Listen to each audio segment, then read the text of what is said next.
President Trump is renewing threats to slap tariffs on imported cars after General Motors announced job cuts and plant closures. This should be good news for American automakers, but our next guest says auto stocks are a hazard for investors. We bring in Jeff Yastine of Banyan Hill Publishing. Jeff, good morning. Thank you for joining us. Good morning, Lauren. Why is this so bad for auto stocks? Well, I mean, in this case, we're really talking about much more protectionist sort of measures if these this more stricter tariff, the chicken tariff as they call it, or chicken tax, if something like that went through by the administration, you're talking about much more protection of the industry itself. And overall, really, automakers really need a better catalyst to move higher, and that just hasn't been the case for any of them over the last several years. So you won't touch auto stocks. We have the G20, the president traveling there today. What do you think Germany and Japan will say about this plan, and do you expect retaliation? You know, I think what's going to happen at the G20 is that both sides, both the administration as well as our trading partners, they'll make a lot of noises about if you do this, I'll do that, et cetera.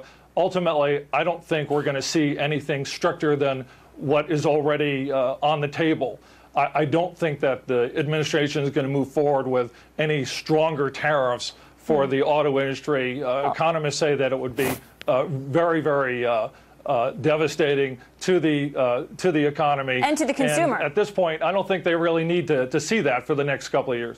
Let's talk about what this does to the consumer, because the Center for Automotive Research says 25% tariff on car parts and cars would increase the cost per vehicle by $4,400 for you and me buying cars.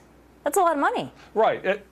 It is, and this is really the last thing that U.S. automakers need at this point. So if you set aside the political calculus of it all, it really is something that isn't going to really help U.S. automakers by any chance, hurts consumers. That's why I just don't see the administration moving forward with that. Okay, and yes or no, Jeff, have we reached peak auto sales here in the U.S.?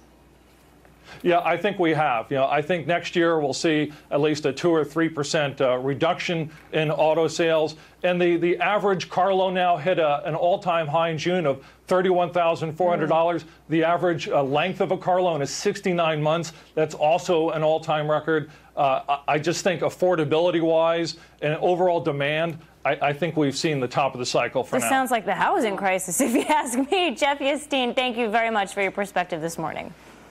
Glad to be here.